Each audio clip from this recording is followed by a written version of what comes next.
நம்ம சைட் வந்து பார்த்தீங்கன்னா கம்மிங் சண்டே செகண்ட் வந்து பார்த்தீங்கன்னா நம்ம வந்து வேளாண் வந்தாரன்னு சொல்லி ப்ராஜெக்ட் வந்து சைட் லான்ச்சிங் பண்ணுறோம். ஓகே. அன்னைக்கு குடும்பத்தோட ஃபேமிலியாக ஒரு விசிட் வர எல்லாத்துக்குமே வந்து பார்த்தீங்கன்னா 5 கிராம் வந்து வெள்ளிக்கேன் வந்து நம்ம கிஃப்டாக ஃப்ரீயாக கொடுக்குறோம். ஃபுல்லாகவே ஓகே. புக்கிங் பண்ணி கிரை பண்ணுறவங்களுக்கு 4 கிராம் கோல்டு கேன் ஆஃபர் கொடுத்துருக்கோம். ஓகே. லேண்டும் பார்த்தீங்கன்னா சென்ட் 10 லட்ச ரூபா மார்க்கெட் ரேட் போயிட்டு இருக்கு. நீங்கள் என்கொயரி பண்ணீங்க நம்ம வந்து 7.75 7,70,000 கொடுத்துட்டு இருக்கோம். இந்த ப்ராஜெக்ட் எங்க லொகேஷன் பார்த்தீங்கன்னா நீங்க சத்தியோட வந்து பார்த்தீங்கன்னா நல்லா பாஸ்டா டெவலப் ஆயிட்டு இருக்கு. ஃபுல்லாவே காலேஜ் இருக்கட்டும், ஐடி இருக்கட்டும், ஸ்கூலாக இருக்கட்டும், எல்லாம் நல்லா ரொம்ப பாஸ்டா டெவலப் ஆயிட்டு இருக்கு. சத்தியோட்டில் சரவணம்பட்டி, அதுக்கடுத்த ஸ்டாப் கோவில் புரியும், அதுக்கடுத்த ஸ்டாப் தான் மெயினில் வந்து பார்த்தீங்கன்னா கரியாம்பள்ளி பிரிவுன்னு சொல்லுவாங்க ஸ்டாப். அந்த சைட்டை சுற்றியுமே வந்து பார்த்தீங்கன்னா மொத்தம் 15 ஏக்கர்.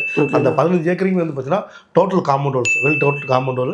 அப்போ ரோடு வந்து பார்த்தீங்கன்னா 30 feet 33 ரோடு ஃபுல்லாக ட்ரைனேஜ் பண்ணி கொடுத்துருக்கோம். ஒவ்வொரு சைட்டுமே வந்து பார்த்தீங்கன்னா இண்டிவிஜுவலாக வந்து மரம் வச்சு கொடுத்துருக்கோம், ட்ரீ வச்சு கொடுத்துருக்கோம். ஃபுல்லாகவே ஒவ்வொரு சைட்டு பைப் பண்ணி கொடுத்துருக்கோம். 1 லட்சம் கெப்பாசிட்டியில் வாட்டர் டேங்க் போர் வாட்டர் பண்ணியிருக்கோம். அப்புறம் வந்து பார்த்தீங்கன்னா மெயின் வந்து பார்த்தீங்கன்னா அத்திக்கடவு தண்ணி சார் மெயின் உள்ள வந்து ஆளு கனெக்ஷன் எடுத்துட்டோம். நம்ம சைட்டு தொட்ட மாதிரி பார்த்தீங்கன்னா கிட்டத்தட்ட ஒரு 100-150 வீடு எல்லாம் ஆக்குப்படி எல்லாம் குடியிருக்கிறாங்க.